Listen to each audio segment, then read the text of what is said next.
हिमाचल प्रदेश के चंबा नाम के सुंदर कस्बे में एक दुखीराम नाम का आदमी अपने भाई सुखीराम और पत्नी सुरेखा के साथ रहता था। दुखीराम और उसका भाई सुखीराम दोनों ही गांव में खेती किया करते थे और फल सब्जियां वगैरह उगाकर बाजार में बेचते थे। सुखीराम हमेशा अपने आप से खुश रहता था, जबकि दुखीराम उससे बिल्कुल विपरीत था।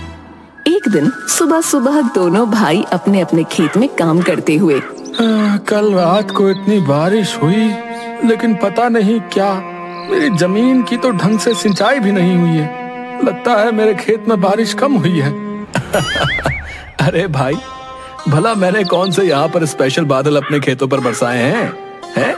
बारिश तो सब जगह बराबर ही हुई है। रहने दो, तुम देख नहीं रहे हो है? मुझे फावड़ा चलाने में भी आफत हो रही है। कितनी सख्त है मेरी जमीन, और खुद देखो आधा खेत खोद दिया तुमने है? प्यारे भाई, हम दोनों सुबह साथ में खेत में आए थे, तब से मैं खेत में लगातार लगा हुआ हूँ, और तुम कभी मुझे देख रहे हो, कभी आराम में लग जाते हो। शिकायत छोड़ो, काम करो। अरे जाओ जाओ, बड़े आए नसीहत देने वाले हैं। मेरी तो किस्मत ही फूटी हुई है। सुबह सुबह बिल्ली जो रास्ता काट गई थी। शाम को खेत से वापस लौटते वक्त, भाई आजा, साइकिल पर बैठ जा, साथ में घर पहुंच जाएंगे। अब इतना बोल ही रहे हो तो चलो छोड़ दो घर तक। सुखीराम और दुखीराम दोनों एक साथ खेतों के बीचों बीच से साइकिल पर घर की तरफ आ रहे होते हैं। अरे भाई, कौन कहता है कि सुख के वक्त दुख नहीं होता और दुख के वक्त सुख?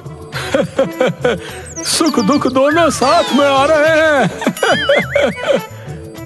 उनकी बात सुनकर सुखीराम साइकिल कनुआ की दुकान के पास रोककर कहता है, अरे कनुआ भाई, मेरे भाई का नाम दुखीराम है, पर वो हमेशा प्रसन्न चित्त ही रहता है, समझे? दुखीराम परेशान होकर साइकिल से उतरता है और उतरते वक्त उसकी धोती साइकिल की चेन में अटक कर फट जाती है। अरे अरे, रहने दो सुखीराम, तुमने जानबूझकर मुझे साइकिल पर बैठाया था ताकि गांव वालों के सामने मेरी धोती फाड़ सको। ए भगवान, कैसा भाई दिया है मुझे। मेरी किस्मत में कितने दुख लिखे हैं। लो भाई, कथा शुरू हो गई। अब बताओ सुखीराम, मैंने कुछ गलत कहा था क्या? ऐसी लीला तो हमारे चंबा में ही देखने को मिलती है, जहाँ सुखीराम हमेशा खुश और दुखीराम रोता हुआ मिलेगा।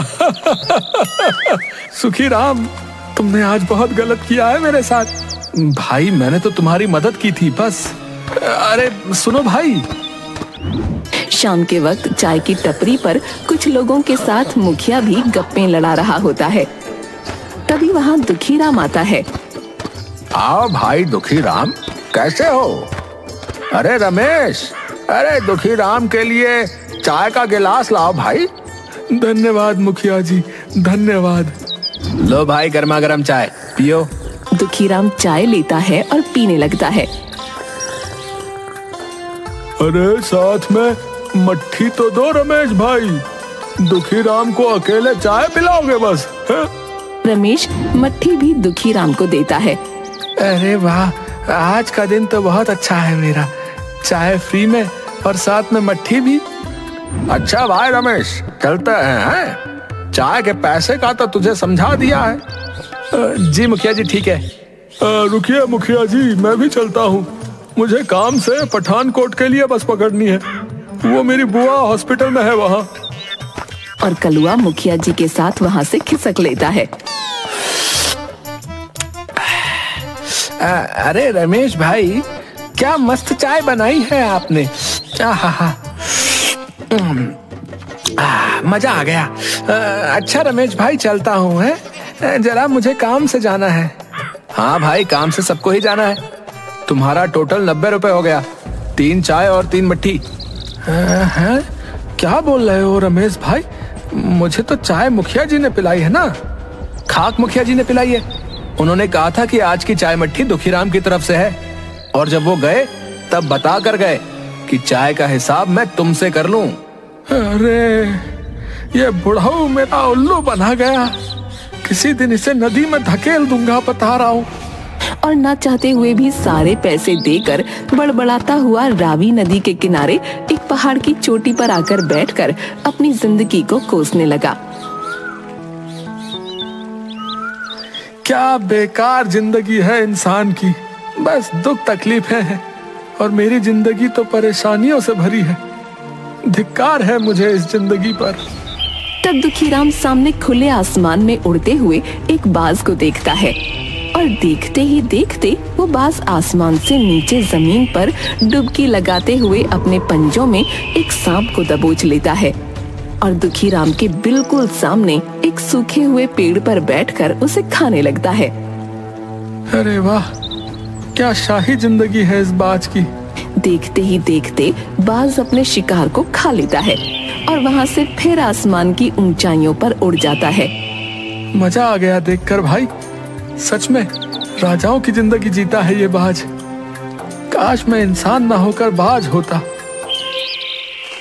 हे भगवान, मुझे नहीं रहना इस इंसानी वेश में, मुझे इस बाज की तरह आसमान में उड़ना है। ना कोई फिक्र है, ना कोई टेंशन, बस आजादी से उड़ो और जब मन आए शिकार करो। मजे की जिंदगी चाहिए मुझे। तभी वहाँ अचानक से दुखीराम के पीछे से एक बूढ़े गड़रिये की आवाज आती है। क्या बात है बेटा, बहुत दुखी हो अपनी जिंदगी से? अरे आप कौन हो बाबा, पहले कभी नहीं देखा आपको। मेरी बात छोड़ो बेटा, लेकिन इस अनमोल जिंदगी को क्यों कोस रहे हो? मानव जन्म तो करोड़ों जन्मों के बाद मिलता है, तुम क्यों परेशान हो? अरे बाबा, वैसे ही जिंदगी में कम दुख है जो तुम और अपने प्रवचनों को सुनाने आ गए। जाओ जाओ, अपनी भेड़ बकरियां चराओ। कई बार सच्चे दिल से कही बात सच हो जाती है, तो हमें हमेशा जो भी कहना चाहिए बहुत सोच समझ कर कहना चाहिए।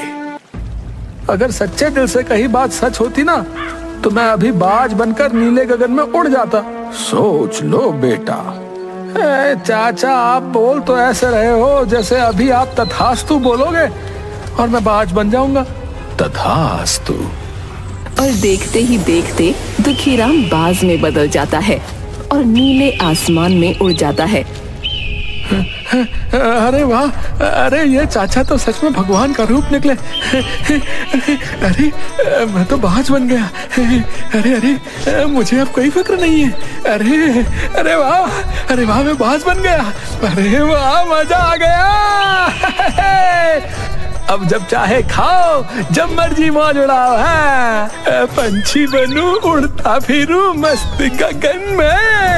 आज मैं आजाद हूँ दुनिया के चमन में। उसके बाद दुखीराम पूरे दिन मस्ती से आसमान में उड़ता रहता है। शाम के वक्त जब दुखीराम थक गया तो रहने के लिए जगह ढूंढने लगा। काफी थकावट हो गई आज, ना भूख भी लगने लगी है। अरे वाह, क्या बात है, मुर्गियाँ, वो भी सुखी भैया की मुर्गियाँ। अब देखो कैसे गायब करता हूँ इन्हें। और दुखीराम आसमान से डुबकी लगाकर सीधे सुखीराम के आंगन से मुर्गी को दबोच लेता है और मजे से एक पेड़ पर बैठकर खाने लगता है। देखा कितना बुद्धिमान हूँ मैं। इंसान बनकर हमेशा सबने मेरा मजाक उड़ाया। अब मैं मर्जी से जब चाहो, जहाँ चाहो शिकार करके मजे की जिंदगी जीऊंगा। चलो अब इस मुर्गी से पेट भरता हूँ। दूसरी तरफ आंगन में अपनी मुर्गियों को कम पाकर सुखीराम, अरे ये मेरी एक मुर्गी कहाँ गई? सब जगह ढूंढ लिया, अब तो शाम का वक्त है। लगता है कोई नेवला या बाज उसे दबोच ले गया। कल से इन्हें दड़बे के अंदर ही दाना डालूंगा, नहीं तो सब गायब हो जाएंगी। उस रात दुखीराम पूरी रात एक पेड़ पर बैठकर बिता देता है और अगली सुबह, अरे वाह, क्या सुहानी हवा चल रही है, लेकिन यहाँ मजा नहीं आ रहा। चलो बादलों के ऊपर चलकर हवा खाता हूँ। दुखीराम उड़ान भरता है और कुछ ही वक्त में आसमान में बादलों के ऊपर चला जाता है। आहा, है ना जिंदगी के असली मजे। मैं यहाँ मजे कर रहा हूँ और उधर मेरा बेवकूफ भाई खेतों में अपना समय बर्बाद कर रहा होगा। हाँ, कितना बुद्धू है बेचारा सुखीराम।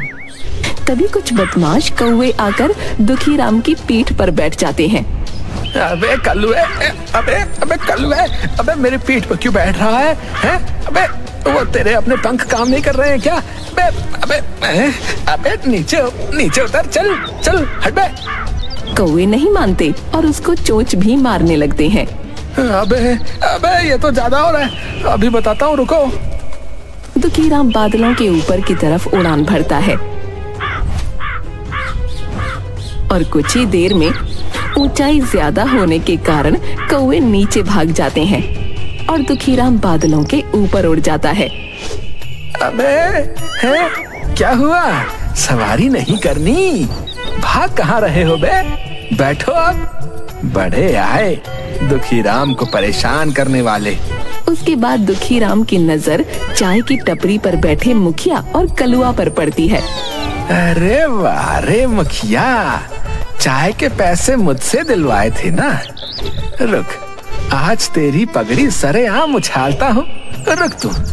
दुखीराम उड़कर जाता है और मुखिया की पगड़ी लेकर उड़ जाता है।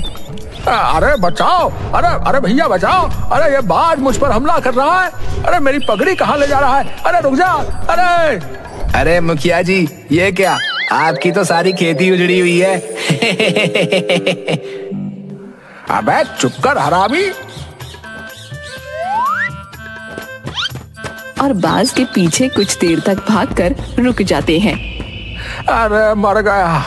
अरे करम जले, कलवा कहाँ गया रे? मेरी पगड़ी लेकर। सारे गांव में किसी को नहीं पता कि मैं गंजा हूँ। जल्दी जा, मैं यहाँ पेड़ के पीछे छिपा हूँ। अरे मुखिया जी, वो बाज है, वो तो सामने आसमान में गायब हो गया। कहाँ से लाऊं आपकी पगड़ी? दोपहर के वक्त सुखीराम घर पर। आज 2 दिन हो गए, दुखीराम घर पर नहीं आया है। वो सही सलामत तो होगा ना? पता नहीं कहाँ गायब हो गया। आप क्यों फिक्र करते हो? कहीं अपने दोस्तों के साथ गया होगा, आ जाएगा। पता नहीं क्यों, लेकिन मुझे कुछ अनहोनी का अंदेशा सा लग रहा है। वो इतना वक्त घर से दूर कभी नहीं जाता। मैं ऐसा करता हूँ, गांव वालों से कुछ जानकारी लेकर आता हूँ। अच्छा ठीक है। उसके बाद सुखीराम सीधा कनुआ नाई के पास जाता है। कैसे हो कनुआ भाई? बहुत अच्छा हूँ भाई, आप कैसे हो? कैसे आना हुआ? बाल कटवाने हैं या हजामत? नहीं भाई, आज अभी कुछ नहीं करवाना है। बस जानकारी चाहिए थी कि कहीं दुखीराम को देखा हो तो। अरे उसको तो परसों पप्पू ने रावी नदी के किनारे पहाड़ी के छोर पर बैठे देखा था। उसके बाद किसी को नजर नहीं आया। नहीं भाई, मेरा भाई कहीं लोगों की बातों को दिल में लगाकर रावी में तो नहीं कूद गया? नहीं, ऐसा नहीं हो सकता। परेशान मत हो सुखीराम, लेकिन अगर 2 दिन से गायब है दुखीराम तो कुछ गड़बड़ तो जरूर है भैया। गांव के लोग और सुखीराम सब जगह दुखीराम को ढूंढते हैं, लेकिन उसका कहीं कोई पता नहीं चलता और थक हार कर उसे लापता मान लेते हैं। उधर पेड़ पर बैठा दुखीराम सब देख रहा होता है। कितने बेवकूफ हैं बड़े भैया। अरे भैया, मैं मजे में हूँ, हैं आप लोग लगे रहो अपनी रोज की घिसाई में। मैं तो चला शिकार करने। उस दिन दुखीराम सब जगह आसमान में सारी जमीन छान मारता है, लेकिन उसे कोई शिकार नहीं मिलता। रात होने को आई थी। लगता है आज भूखा ही सोना पड़ेगा, लेकिन कोई नहीं, कल सुबह कोई बढ़िया शिकार पकड़ूंगा। आज इस पेड़ पर अपना एक मस्त सा घोंसला बना लेता हूँ। लेकिन ये पेड़ तो कनुआ का है, इसके नीचे वो अपनी दुकान लगाता है। मुझे क्या करना है, मैं तो पेड़ पर रहूंगा। और दुखीराम कुछ लकड़ियों से एक सुंदर सा घोंसला बनाकर उसमें सो जाता है। सुबह सूरज की किरणों के साथ उठता है। बहुत तेज भूख लग रही है, जल्दी से कोई शिकार ढूंढना होगा। इसके बाद दुखी राम हर रोज की तरह शिकार ढूंढने निकल जाता है, लेकिन पूरा दिन उसे कोई शिकार नहीं मिलता। दोपहर बाद वो भूख से बेहाल अपने घर के बाहर आकर बैठ जाता है।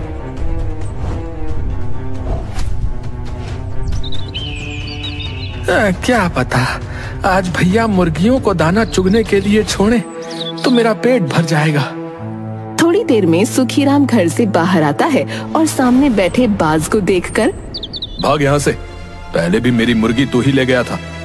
और ऐसा बोलकर पत्थर से बाज को उड़ा देता है। अरे भैया, मैं कई दिनों से भूखा हूँ, अब कैसे आपको अपनी बात बताऊं? वहाँ से उड़कर दुखी राम अपने घोंसले पर आ बैठता है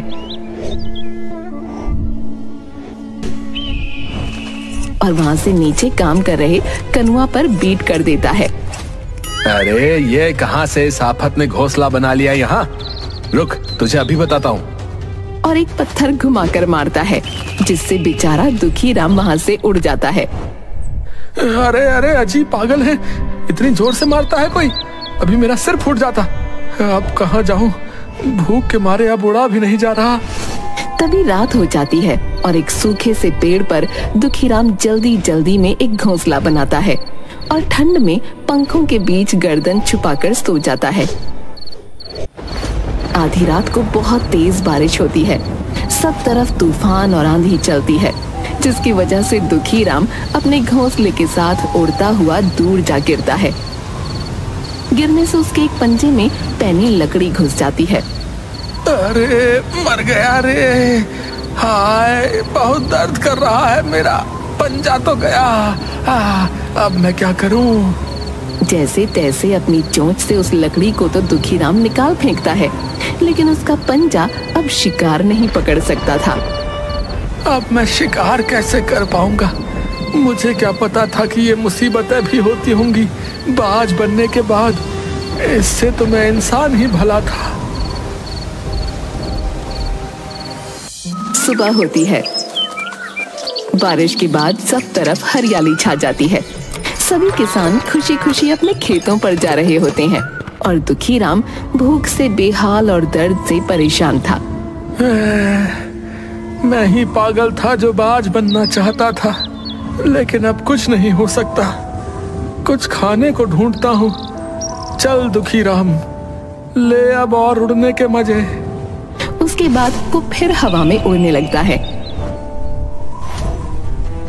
तभी कुछ बदमाश कौवे उड़ते हुए आते हैं और उनमें से एक दुखीराम की पीठ पर बैठ जाता है और कुछ उसे चोंच मारकर तंग करते हैं।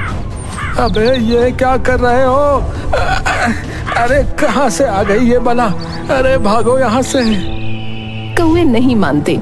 अभी कुछ खाया पिया नहीं है, नहीं तो बताता तुम सबको। अबे चोंच मत मारो, अबे दर्द होता है बे। बेचारा दुखीराम क्या करता, वो हवा में और ऊपर उड़ने की कोशिश करता है, लेकिन भूख और कमजोरी के कारण उड़ नहीं पाता और थक हार कर एक पुराने खंडहर की छत पर जा बैठता है। अगर इंसान होता तो किसी से मदद मांग लेता, किसी हॉस्पिटल में जाकर अपना इलाज करवा लेता, लेकिन अब ऐसी हालत है कि कोई भी ना तो मेरी बात सुन सकता है और ना मेरा दुख समझ सकता है। मैं क्या करूं? भगवान, मुझसे गलती हो गई। इंसान को भगवान जितना दे, जैसे दे, उसे हंसकर स्वीकार करना चाहिए और खुशी से जिंदगी का आनंद लेना चाहिए, जैसे मेरे भैया सुखीराम जी कर रहे हैं। मेरी तरह हमेशा शिकायत करोगे, रोते रहोगे तो अंजाम वही होगा, क्योंकि भगवान हमें वही देता है जो हम मांगते हैं। इसी तरह कुछ दिन बीत गए। दुखीराम बहुत कमजोर और मरने की हालत में था। तभी अचानक उसके सामने एक मरा हुआ चूहा आ गिरता है, जिसे देख दुखीराम को एक आस होती है कि शायद वो बच जाएगा। शायद भगवान ने मेरी सुन ली, इसे खाकर कुछ तो जान आएगी। लेकिन जैसे ही दुखीराम अपनी चोंच से चूहे को खाने की कोशिश करता, वो खा नहीं पाता, क्योंकि उसकी चोंच आगे से मुड़ चुकी होती है। मेरी चोंच को क्या हो गया? ये कैसे मुड़ गई? मैं तो भोजन भी नहीं कर पा रहा हूँ। अब मेरे अंदर वो ताकत भी नहीं कि मैं अपनी चोंच को तोड़ूं और नई चोंच आने का इंतजार करूं।